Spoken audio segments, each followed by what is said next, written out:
Hello, everybody, and welcome back to CWK Live every Monday night at 7 o'clock p.m. Central Standard Time. Excuse me, just fixing my hood here. Thrilled to be talking Star Wars with each and every one of you. I am your host, Dan Z. Fixing my hood, and I know that makes for a great, entertaining Facebook Living, doesn't it? Well, we've got a fun show for you today, of course. We're going to look at a couple of things.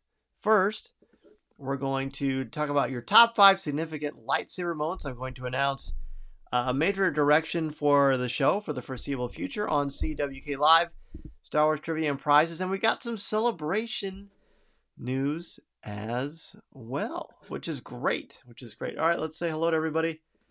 Ross says, 1 week closer to Celebration Anaheim. You know what, Ross, that is the news of the day. We're going to talk about that here in just a few moments. I'm thrilled about that as well. Anthony says, hi, everyone. Happy CWK Day. Happy CWK Day to you, Anthony. Mary says, happy Celebration News Monday. That's right. Daniel says, we're back. We are back in business, ready to do some Star Wars chatting. Terry, hey, happy day to you, buddy. Hello, good to have you. Blake says, hey, everyone. Q Celebration by Cool and the Gang. Yes, but be careful. Don't play too much of it because that's a YouTube no-no. But yeah, I know. Believe me, I can't wait. Jason says, hi, everyone. Great to be with you all tonight as usual. And Minta, this is the way. It's CWK Day. Yes. Well, tell you what, let's go ahead and talk about the things that are going on with Star Wars Celebration as we take a look at what's brewing in the world of Star Wars this week.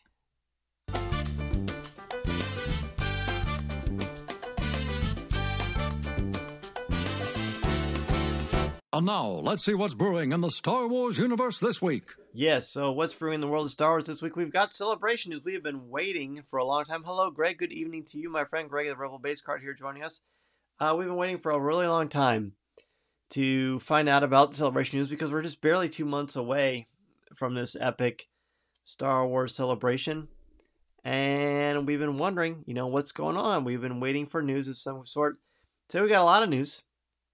I think the big news that we should address, and a lot of people have asked me about to say, is there is a policy has been announced because, of course, COVID put everything on in a different lane of speed, so to speak. They said that, you know what? First of all, tickets are going to go on sale again, I believe. Is it the 16th? I think that is right. The 16th. Let me check. I know it's next. Is it 16th or 15th? Let me check. Anybody have that at the top of their heads? I know I posted it today on CWK's Instagram. Let's take a look and see. Let's see. First look at the merchandise. It's the 15th. Okay. So I was right. I was right about the day of the week. I was just wrong about the calendar. So it's a week from tomorrow, the 15th. Yeah, there's going to be a limited amount of tickets still available. So if you are wanting to go, I would suggest you treat this like it's a Hasbro pre-sale or Cabbage Patch Kids back in the day, or Phantom Menace tickets just go on sale $19.99. Just jump on and order them as quickly as you can, because when they're gone, they're gone.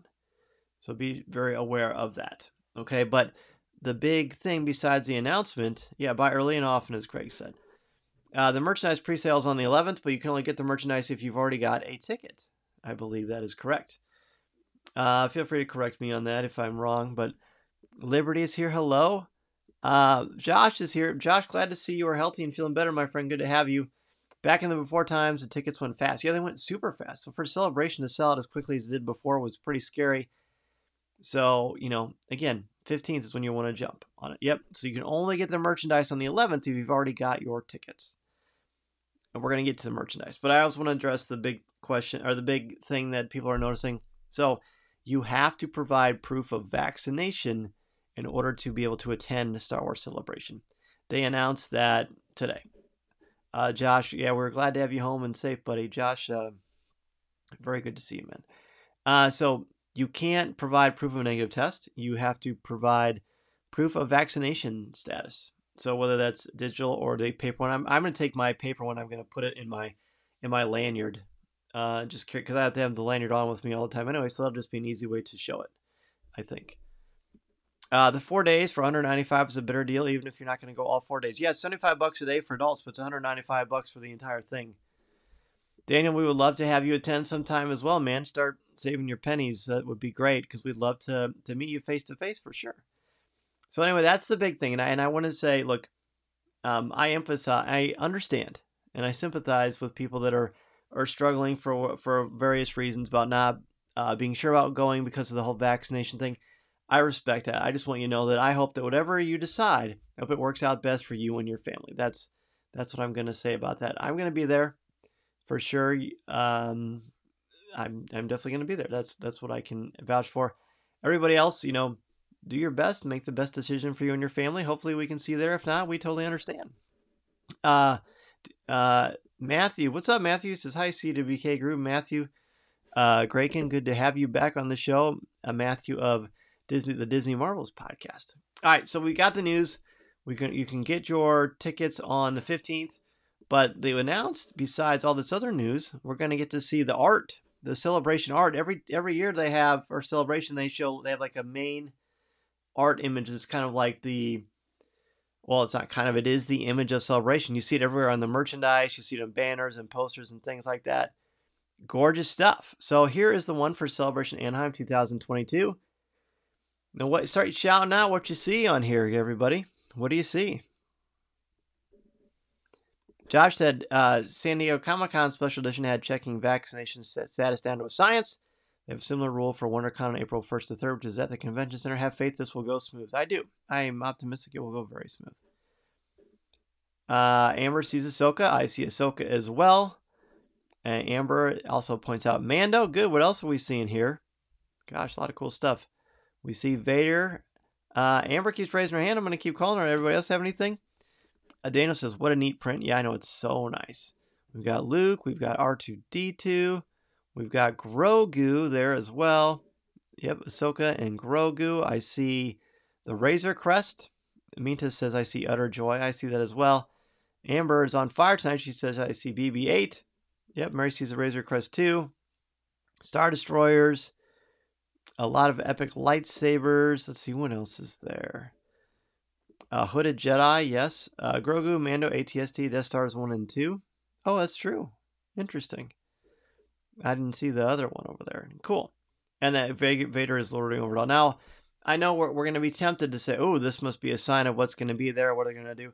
If you look at the past Celebration art pieces throughout the years of the history of Star Wars Celebration, dating all the way back to the first one in Denver, Colorado, they've never been an indicator of anything. They're just really cool art that showcases Star Wars.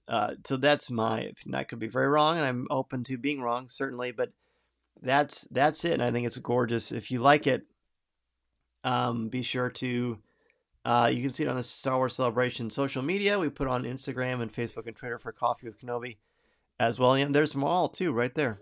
And it looks like around him is like a big hooded figure. My guess is that's the Emperor, or maybe it's just the spectacle of a Jedi itself. Hard to say. All right, so you mentioned the merchandise.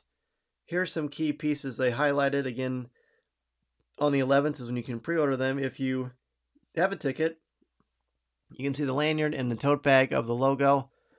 Then you got the classic Star Wars Celebration shirt and hat. They are always the same. They just change the city where it's in and the year itself. But to me, the highlight is that 20 years Episode 2 Attack of the Clones logo. Look at that gorgeous, gorgeous image with the clone trooper itself. The classic one from Episode 2. And it's hard to believe it's been 20 years. Really, really strange. But to me, that's breathtaking. Liberty says, looks like Palpatine. I agree. Oh, Josh says it could be Kenobi. That's poignant. I don't know why I didn't think of that. That's right. Dana says, ooh, that clone helmet design. I know, right? So there's that. And then is the hooded guy Kenobi? It could be. Could be. They also have this hat. It has the same logo. I'm definitely going to be on the lookout for that hat. I love cool Star Wars hats and cool Star Wars coffee mugs. But that Star Wars 20 Years Episode 2 Attack of the Clones hat is very sharp. Again, the same logo. I highlighted that, but there's all the things that they have posted so far that are on sale. I got this right from the Star Wars Celebration Store website. Again, you can't order them yet, but they show you at least what's out there and the prices. Got the logo shirts for $32 for adults, men and women. The kids one is $25. You got an Attack of the Clones shirt for $32. Star Wars Celebration key art shirt, which is $32. The logo hat, a logo pin, a 3/4 sleeve Attack of the Clones shirt. I want that one for sure. Attack of the Clones 20th anniversary ringer. You got a logo patch, lanyard, tote bag, the Flex ball cap, and the Road to Celebration Attack of the Clones t-shirt and pin set combo. So I guess that kind of shows us what they're going to emphasize as far as movies go, classic movies, because it's the 20-year anniversary of Attack of the Clones. Jason says, well, it's got to be Kenobi because the blue lightsaber extends from the arm. Good point. Good point. Hank Lonely, that would be that would be Len Testa you're referring to. Mary says, I have a tote bag of every celebration. We have attended Celebration 5 to Chicago except for Germany. Wow, that's cool. I like that. Anthony says, I'm thrilled that episode 2 is getting so much love. That's the one from the prequels I watched the most. Does it ever come to the East Coast? It's gone to Anaheim a couple times. It's been Orlando several times. It's been to Colorado. It's been to Chicago, and it's been in other countries as well. But no, it's never been on the East Coast, to my knowledge, that I can recall. So Mary agrees with Amber. It's got to be Kenobi. Yes, overseas. It's been in Japan, right? And I know it's been in London. I don't know. I wonder. This one was supposed to be in 2021. Obviously, it was canceled because of COVID and rescheduled. So you wonder when the next one's going to be. I'm just happy we're getting news about Celebration, personally. So that's great. All right, I think that's it for the merchandise. So now let's talk about our top 5. Well, it's not that one. I forgot to put the new one in there. But tonight's top 5 is top 5 significant lightsaber moments. Yep. Japan, London, and Essex, Germany. That's right. That's where they were overseas. So top 5 significant lightsaber moments. I picked this category because I was looking at my lightsaber from the Star Wars Galactic Star Cruiser. By the way, thank you everybody for your support of and for watching and sharing and viewing and spreading the word and retweeting all the coverage of the Galactic Star Cruiser. There's one more week of it on Coffee with Kenobi. 500 was my overall impressions on the ship with me, James Burns of Jedi News, and my wife, Tiana, and my son, Mason. 501 for Facebook Live. We did a live walkthrough tour, video tour. So if you haven't seen that, be sure to go to Facebook or YouTube or Instagram and watch me as I took you video-wise through the entire Galactic Star Cruiser and explained everything. Good practice for summer 2023, where I hope you will all join me on the Galactic Star Cruiser. More on that as we get closer to the date itself. And then this one last week, 502, we did our top 5 favorite food options from the Galactic Star Cruiser. Molly from allears.net and AJ from Disney Food Blog join me. And then this week, you're going to get a whole bunch of interviews that I did, including Doug Chang, legendary Doug Chang, Matt Martin of Lucasfilm, Scott Trowbridge, a lot of people who worked on the ship and various aspects of it. I think you're really going to like it a lot. Anthony loves the topic. Can't wait to hear what everybody thinks. Me too. Liberty says, this is tough to choose, moments or fights. Ugh, I know. Mary says, we need James Burns to join us when CWK peeps go. You know what? That would be great. Matthew said, another excellent episode. Well, thank you, Matthew. So my thought process when I made these was significant moments. So for me, and this is just for me, there's no right way. This is just saying how I filled it out. I did not pick lightsaber fights per se. I'm just talking about when the lightsaber was an important part of the story and storytelling. So let's just get to it. So my number 5. I put the Phantom Menace trailer. Look, if you're of a certain age, then you know what I'm talking about. When we saw the Phantom Menace trailer, it was 1999. Or maybe it came out in 1999. No, I think it was 99.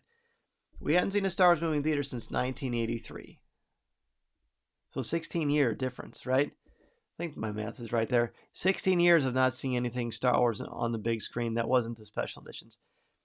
And this red, multi-horned, menacing-looking creature holds up his hand, and 2 lightsaber blades are emitted from his saber.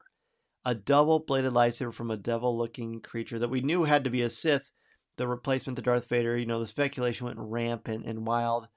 And this is really before the internet had taken off, honestly. That was a big deal. Seeing that, a double-bladed lightsaber, knowing that was a possibility, was a very, very big deal. So that is my number 5. And I still think that initial trailer is the greatest trailer of all time. It was great. But seeing Darth Maul's lightsaber, we didn't even know his name. We didn't know his name was Darth. We didn't know his name was Maul. We didn't know anything. We just saw this really cool guy with a double-bladed lightsaber. So that is my number 5. So let's see what everybody else has. Terry's number 5. Luke versus Vader in Empire. The new Force powers revealed along with the revelation of Luke's father. Epic. That's a great one, Terry. Minta, seeing Yoda activate his lightsaber in Clone Wars. I remember seeing that for the first time 20 years ago. My jaw hit the floor. Right? Number 5 for Amber is Darth Tyrannus versus Yoda. Excellent. Josh says that's a good one. I remember classmates in law school all around a laptop watching the trailer before class. Yeah, that was a big deal. Oh, look at Jason with the deep cut.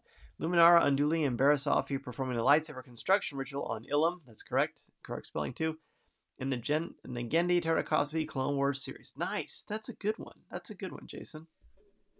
Mary's number 5. Luke versus Vader in Return of the Jedi, especially when Luke tosses his saber away. Excellent. Good piece of storytelling.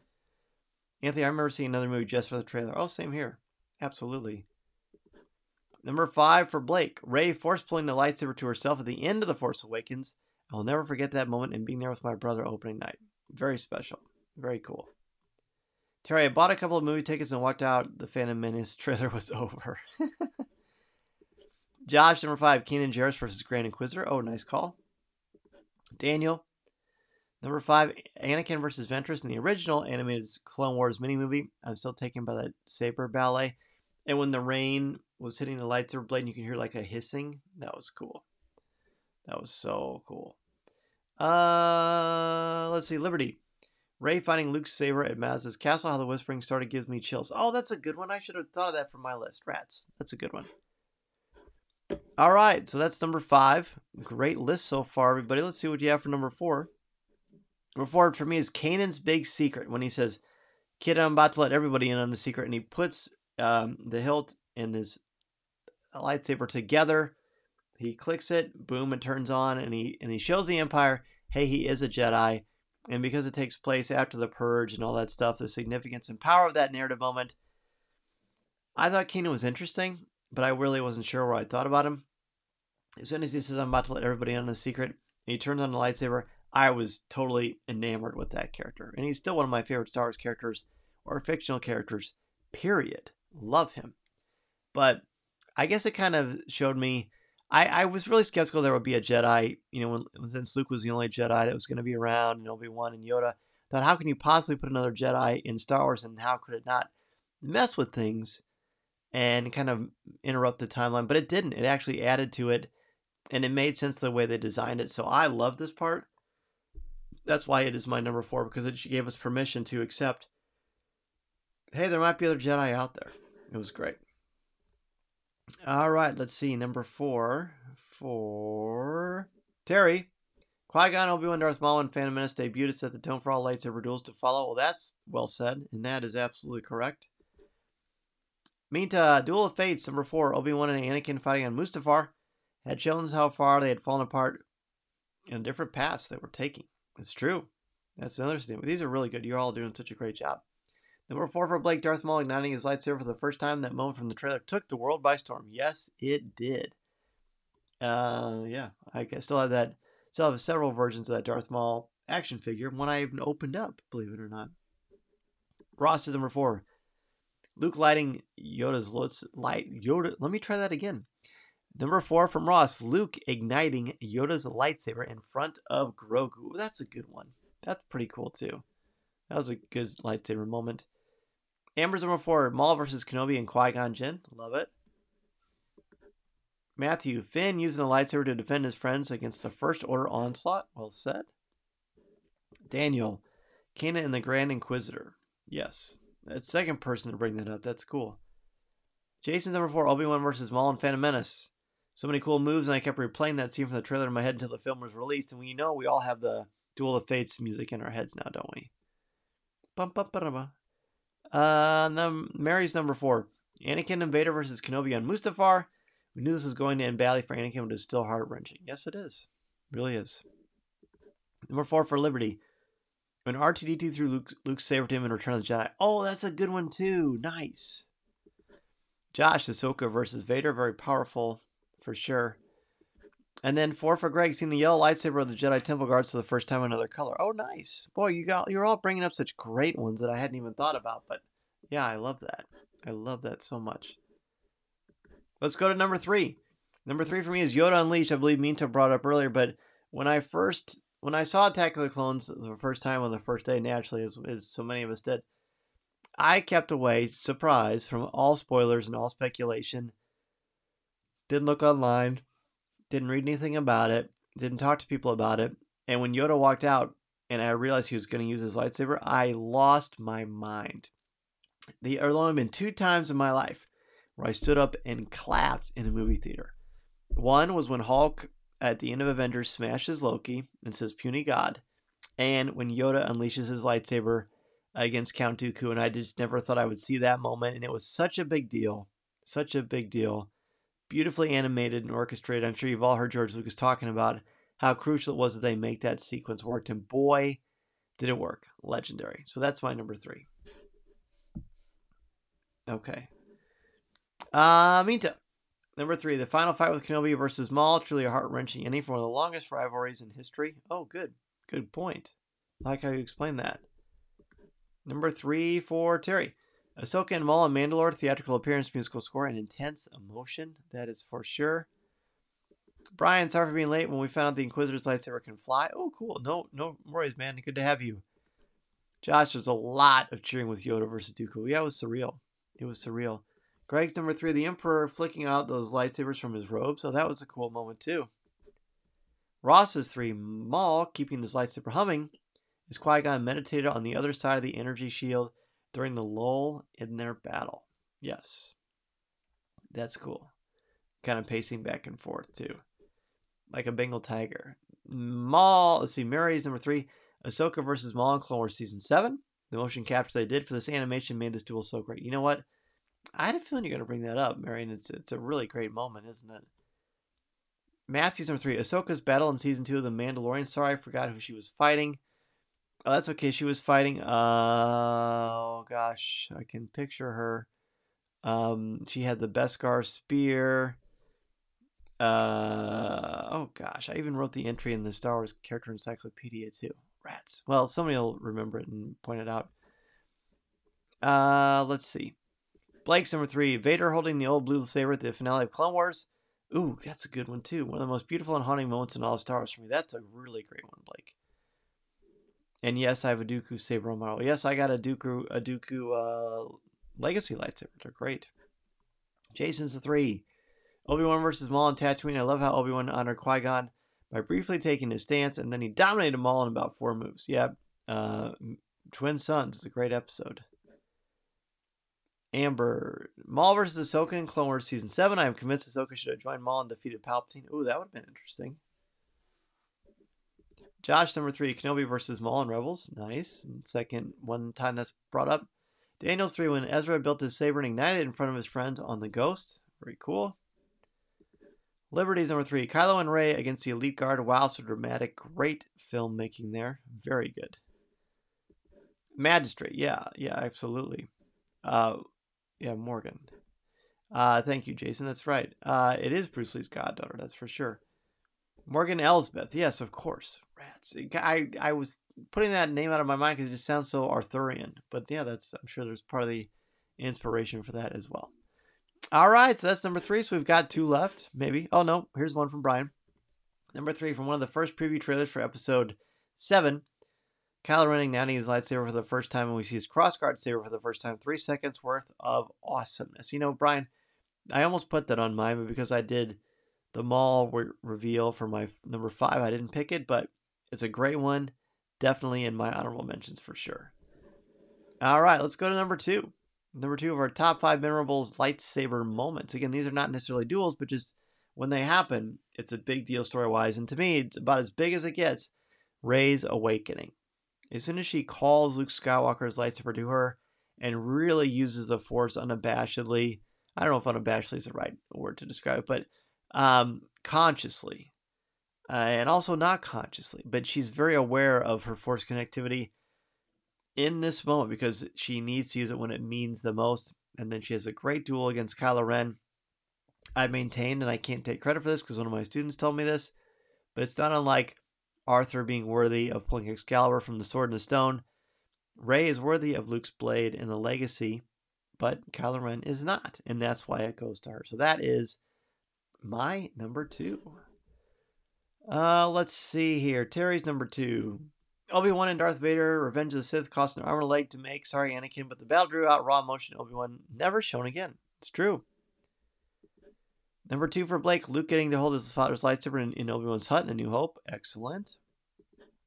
Number 2 for me, to Return of the Darksaber, when that weapon appeared in Mando, I was blown away. It was even more surreal to Din, that Din was able to wield the weapon to protect Grogu. Oh yeah, Darksaber. How could I forget that? Greg's number 2 was Vader finding Ahsoka's saber in the snow at the end of the Clone Wars finale. Excellent. Yeah, I believe Blake had mentioned that earlier. That's a good one.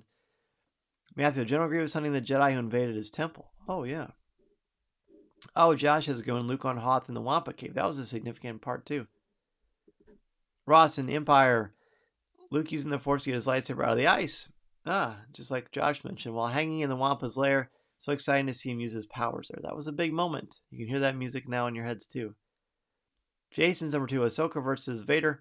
So emotional and heartbreaking, and so impressive to see Ahsoka stand toe-to-toe with the Sith Lord. Yes. Very impressive. Most impressive. Sorry, I had to do it. Amber, Luke versus the Dark Troopers. One of the most epic things I've seen. It's so great to see Luke in his prime. That was great. Oh, I should have thought of that. Man, I keep saying that because you're all coming with such great ones. I love it. Daniel, Ahsoka versus Darth Maul on Mandalore. Certainly. Mary, Kenobi handing Luke's Anakin's lightsaber in episode 4. We weren't sure about this weapon for a more civilized time in 77, but now we know how important that saber is to the mythology. That is for sure. Number 2 for Liberty, Duel of the Fates. I love that scene because of Maul pacing like a big cat, such drama and a great fight scene. Awesome. Awesome. All right. So now it's time to get into our number 1. My number 1 of top most significant lightsaber moments to me is, it's been mentioned, your father's lightsaber. This is a weapon of a Jedi Knight. Not as clumsy or random as a blaster. An elegant weapon for a more civilized age. That whole speech, that whole sequence, I think those couple minutes on that hut is about the most important sequence in the history of Star Wars. Star Wars' version of storytelling. And I love it. I mean, he hands that thing. Luke has his sacred talisman. And now he's ready to become a Jedi like his father. Oh, he hasn't quite accepted the call yet. But he will soon. So yeah, to me, that is the most significant moment in lightsaber history. For me. All right, number 2 for Terry. Ahsoka and Vader in Rebels Season 2, Episode 22. Never has there been a better entrance than Vader at the 1356 mark as he stands on his TIE Advance with the saber drawn. Right? That was an epic, epic moment, Terry. An epic moment. Mean to Ahsoka's white lightsaber. In the Ahsoka novel, there's a moment she activates an old Sith lightsaber. By using the Force, she is able to reverse the red color to its natural one, showing how far she had come. Good. Yeah, good use of symbolism there for sure, and nice analysis. Ross is the same as mine. A New Hope, Luke igniting Anakin's lightsaber and Ben's helmet. All starts there. Yes, it does. Matthew, Kenobi versus Vader in New Hope sets a tone for Star Wars going forward. Definitely. Let's see. Matthew. Where'd you go? Oh, Kenobi versus Vader in New Hope sets the tone. We already said that. Blake, Luke throwing his lightsaber at the end of Jedi. Him doing that could be broken down so much and it's such a powerful moment. Yes, it is. Jason Kidd, I'm about to let everyone in on a secret. Yes, my number 4. Kanan is one of my top 5 Jedi, and this is one of the coolest Jedi moments ever. I agree. You won't find an argument with me on that one. Josh, Kenobi's final pose before being struck down. He very much centers himself and gives himself to the Force. Mary's number 1, Ahsoka versus Vader in Rebels. The Padawan against the Master who is now turned evil. I won't leave you this time. Such an impactful episode. Amber, the classic, amazing, suspenseful Vader versus Luke. I get chills every time I watch it. Yes. Greg, Maul igniting the dual blade and Phantom Menace and Duel of the Fates. Yes, yes, yes. Daniel, Kenobi igniting his lightsaber on Mustafar in preparation to battle Vader. That was powerful stuff. And Liberty says Kylo and Rey in the snow. And you can see by Liberty's profile picture that she's a fan of that. So beautiful to light on the snow. This definitely left an impression on me. Yeah, it's pretty great stuff. Brian's number 1. Luke salutes R2 in episode 6 and shoots his lightsaber over to him in the Battle of the Sarlacc. He holds it and ignites the new green blade. My favorite ever Star Wars moment. Oh, wow. That's great. That'll be a fun favorite Star Wars moments. Well, very good, everybody. Excellent, excellent work as always. Top 5 most significant lightsaber moments. Again, not And I think it's pretty cool. We pretty much held to like the impact of the story. And of course that trickles over into some of the duels because they're important parts of this. But Star Wars is at its best when the lightsaber has something to do with it, at least to me. To me. So I got a fun surprise for you. I've been thinking about this for a while. And then here's an honorable mention from Josh. Honorable mention Kylo and Finn facing off. That's a good one. All right, so I've been thinking about this for a while. Last weekend was Star Wars Rebels Remembered, right? And we posted a lot of great memories of that series, which to me is one of the greatest pieces of Star Wars storytelling, for sure. Amber says top 50 Star Wars moments, maybe. Mary loved the topic and everyone's moments. I love them too. But wait till you see next week's. Again, Rebels Remembered is very much on my mind, so we're gonna do it, folks. Top 5 moments from Star Wars Rebels Spark of Rebellion Part 1. We, as a CWK community, are going to go through the entire Star Wars Rebels series. And I gotta tell you, I can't wait. I cannot wait. I love Rebels. I'm well aware that we're not going to get through all of it before Kenobi and Celebration and other things will come up. Yes. So when things happen where we have to do kind of a pause, we'll do a pause. But we are going to watch Star Wars Rebels together as a CWK community. Every week we're going to do a top 5 like it's a brand new show. And I can't wait to do it. Looks like we've got some excitement here. Josh is super fun. Ross says, yes, love it. Matthew's still making his way through the series, so that'll be fun. Blake thinks it's awesome. Josh says it's a good idea. Mary loves Rebels and says it's awesome. Liberty says, I got a lot of honorable mentions. Luke turning on Anakin's lightsaber. One was right there for me. I also love Grievous and his many arms. Yeah, that was cool. Anthony says, Rebels forever. Mina says, I'll watch the series again. Yeah, we'll get to rewatch it again. And we'll just watch it 1 episode a week, right? Ross just finished his season 1 rewatch. Oh, it's going to be fresh in your mind. Amber's fired up and says yes. And Terry says, I'm almost ready to get to Rebels in my marathon watch. Sweet. Well, I'm going to watch them along with you. I'm going to watch 1 a week. And I'm going to make a top 5 like it's a brand new show. I'm going to try. This is the challenge. I think this is a good challenge. This is what I would challenge my students. Watch each episode like you have no idea what's going to happen. So I'm going to refrain from putting anything about, knowing what things are going to happen at the end of the series and just enjoy it because Rebels is the greatest. So yes, again, we get to Kenobi or whatever, we'll pause it and we'll put a little bookmark and keep track of where we are and get back to we're going to watch all of Star Wars Rebels together. By episode or by season? By episode, man. Next week is only going to be the first episode. Again, I'll push back to that so you can see, but next week our top 5 will be top 5 moments from Star Wars Rebels Spark of Rebellion Part 1. So that's episode 1, season 1. A mail rune a day keeps the Empire away. Exactly. So, yep, just watch the first episode of season 1 of Star Wars Rebels and get your top 5 ready for next week. But now, it is time for some Star Wars trivia. I was tempted to make Halcyon trivia, but I think that was fair. I was tempted to do some Rebels trivia, but we haven't rewatched it yet. Mary hasn't watched Rebels since it was first released. Wow, it'll be a great refresher. It's almost if I hadn't seen it before. You know what? I watched it again when Mason was a couple years younger, and it was great, but now we're going to watch it again together. Speaking of Mason, he couldn't join us tonight. He just finished last week, and he finished the 6th Harry Potter book.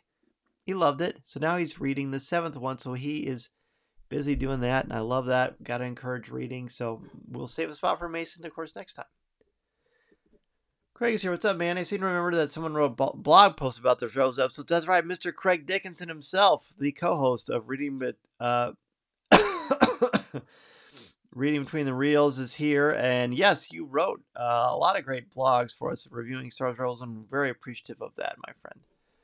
Andy says the first 2 episodes are almost like they're a movie. Yes, they were. Yes, they were. All right. So let's do some Star Wars trivia, shall we? Daniel says, good for him. Keep reading. Yes, I agree. All right. So let me think about how I want to word this. Josh says, we did a bunch of blog posts on Rebels from surplus Y-Wings to Tarkin going after shanty towns and war crimes on top of war crimes. Yeah, there's a lot. There's a wealth of information there. Matthew, having my boys watch the movies, there's a HP exhibit come to the Philly area that we're taking them to read the books post visit. Oh, well, that's fun. a Harry Potter thing. That would be great stuff. All right, I got an idea for something. Let's see. Yes. Okay. Get ready, folks, for some Star Wars trivia. As always, please don't look up the answers. Just do your best. And if you don't know it, you don't know it. That's okay. Let me find some really good ones. No, these are too easy. Okay. Spelling counts. Spelling counts. Spell the Mandalorian's real name. And you got to spell it correctly. Spell the Mandalorian's real name. Spelling, again, counts. Just like my students, I would expect you to be able to spell it correctly, so you got to use your resources. So Craig's has, I'm not going to, he spells it. Din Djarin. So let's see. It is 2 words. I will say, let's see. Several of you have got it correct. A few of you do not. The overwhelming consensus is D-I-N for Din, and then space Djarin, D-J-A-R-I-N. That is the correct spelling.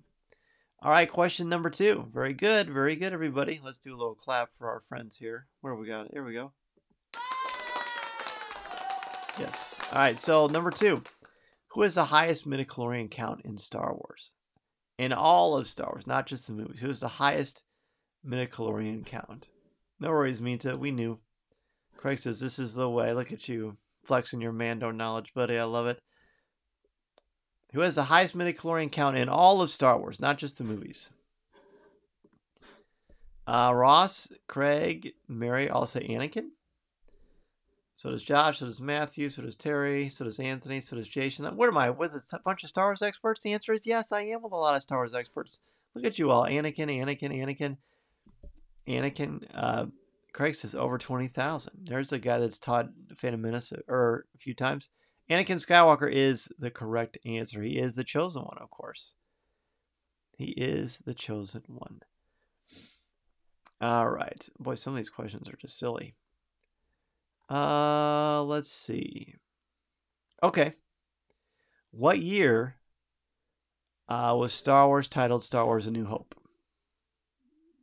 What is Grogu's count, Mary Winston? That's a good question. The question is, this new question is, what year did Star Wars retitled A New Hope? What year did that happen? Craig says in 1981. So does Anthony. Anyone else? Matthew says 79. Ross says 81. Terry says 89. Mary says 78. Craig says 80. Josh says 97. Amber says 1981. There's a lot of answers here. Daniel says 78. Jason says 79.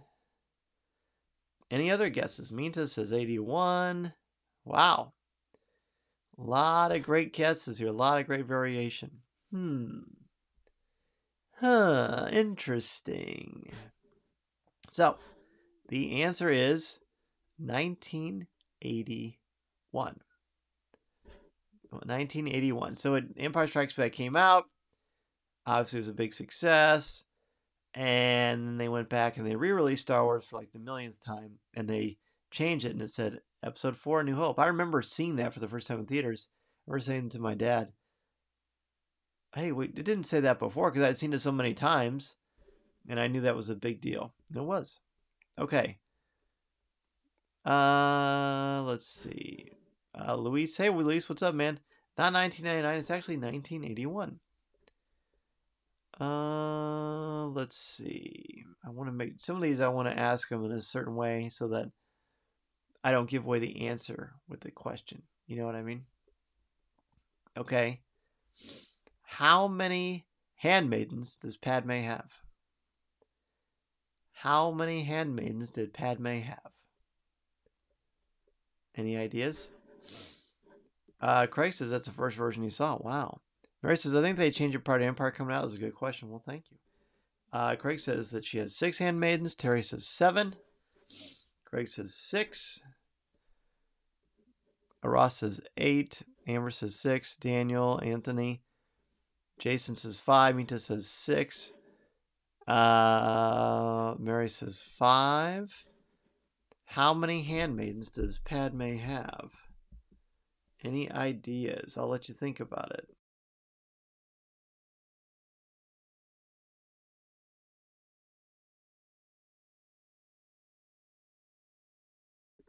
Any ideas here? Matthew says 0, they all died. That's actually not true. They didn't all die, fortunately. So how many handmaidens? Let's name them. Maybe that's how we can figure out. So we've got Craig, everybody else, name the handmaidens for us.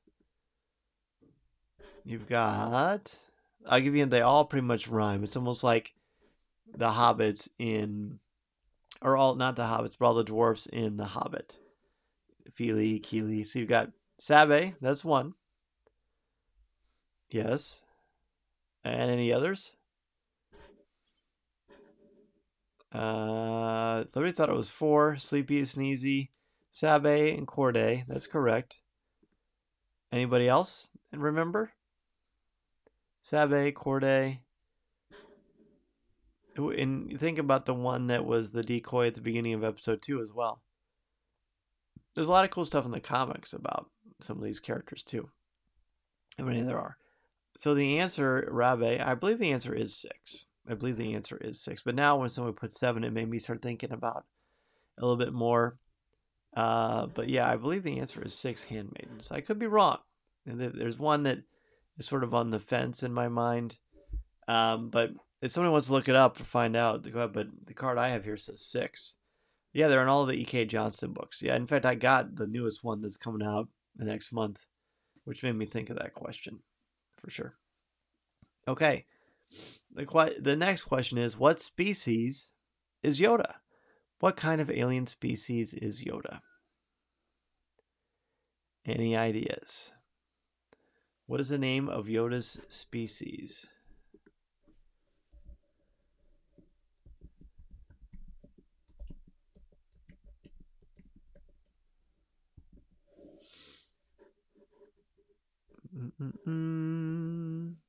Oh, Amber's got him. We've got, let's see, 1, 2, 3, 4, 5, 6, 7, 8. Those are 8. Huh. Interesting. Craig says it's never been revealed. Jason says unknown. Trick question, no one knows. Not even Lucas knows. Or specified. Terry says unless it's in a book somewhere, unknown. We still don't know. Interesting. Daniel's not sure either. Craig says same as Grogu and Yaddle. Well, that's true. That is true. Yeah, the answer is it was a trick question. Nobody knows. Nobody knows. Nobody knows the type of species of Yoda, which is interesting, right?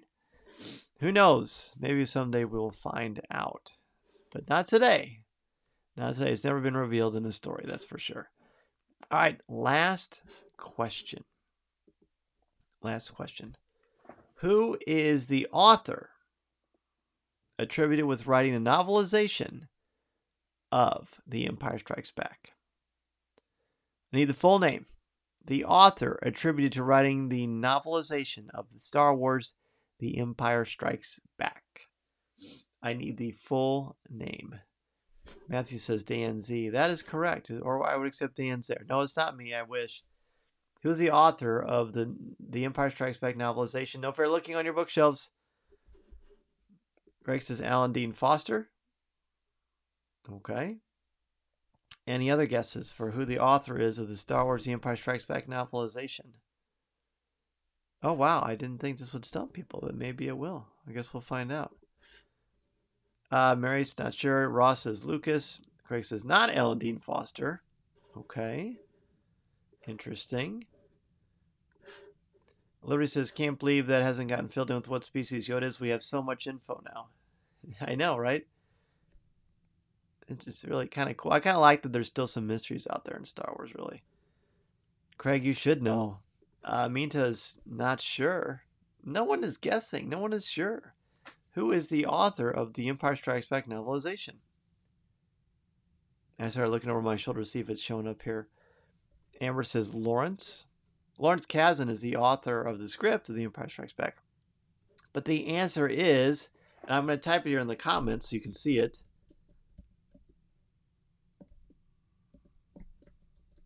His name is, I don't know why it's in all caps.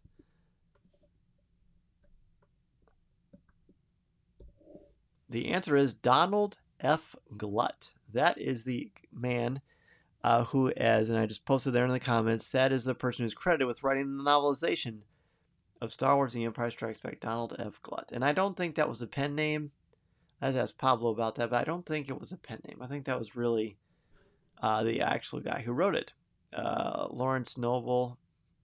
No, Lawrence K says Luis. No, Lawrence Kazan is who wrote the script, but not the novel. Is that a real name or a ghost name? I'm not sure. Ross had no idea, so I actually stumped you all. Yeah, it's Donald F. Glut. It's definitely Donald F. Glut. I don't think it was a ghost name, but I need to check into that. I'm sure that's just a simple Google search away, but we'll find out. We'll find out. Well, thank you so much, everybody. Let's go ahead and jump into Ask Dan Z.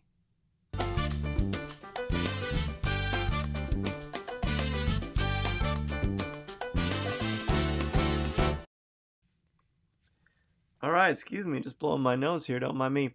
Brian says, Danzy, bringing on the house with that question. Yeah, I almost asked another one, but I'm glad I went with that one. I think it's fun to stump you Star Wars experts because that's not easy to do.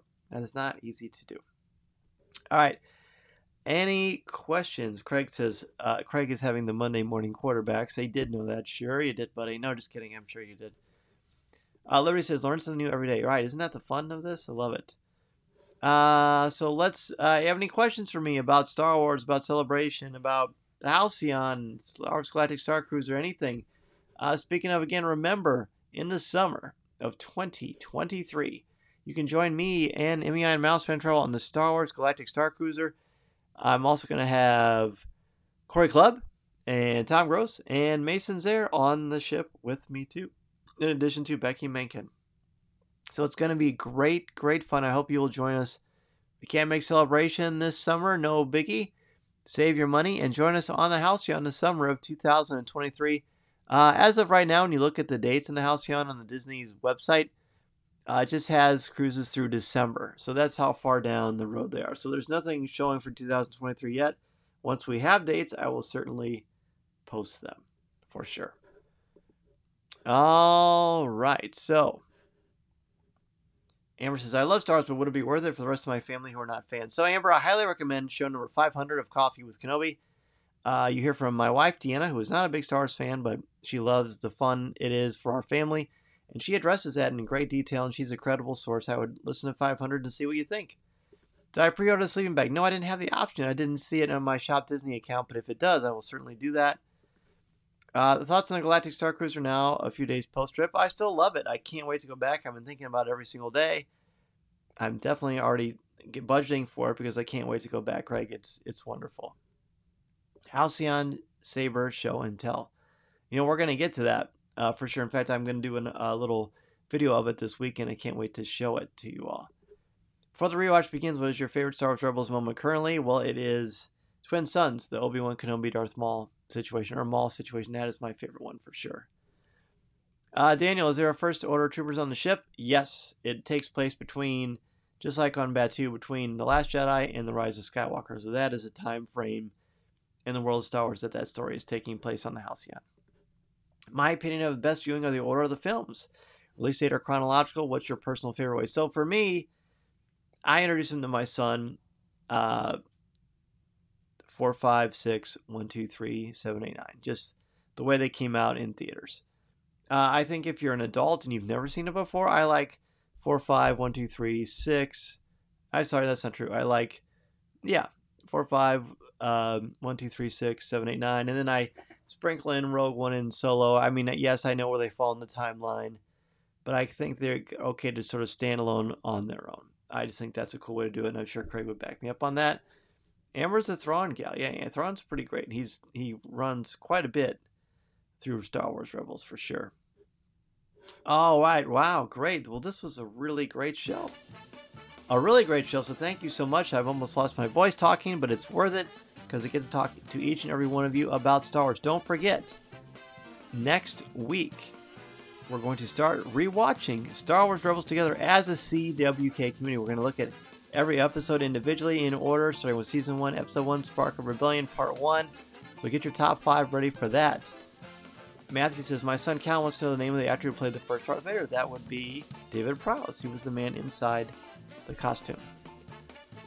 Great night, Josh. Yeah, thanks, man. Thanks for joining us. Mary, thanks. Have a great week. Ross, have a great week to you as well. Matthew, may the force be with you. Terry backing me up on the David Prowse thing. Yeah, so fun being with y'all this evening. Have a great week. Thank you, Greg. Thanks for joining us. Meantime, may the force be with you. Thank you so much, everybody. Blake, have a good week. If you want to know more about my experience on the Halcyon, on this week's CWK Pour-Over, I really broke it down with Corey and Tom. Is behind the scenes of covering the event, from me getting the announcement from Disney that I would be going, and the planning and the packing and all the stuff that went into it. So CWK Pour-Over is CWK Pour-Over is where you can go to hear me talk behind the scenes of what it's like to cover the Star Wars Galactic Star Cruiser and working with Disney and Lucasfilm. A lot of fun. Hope you will certainly join us.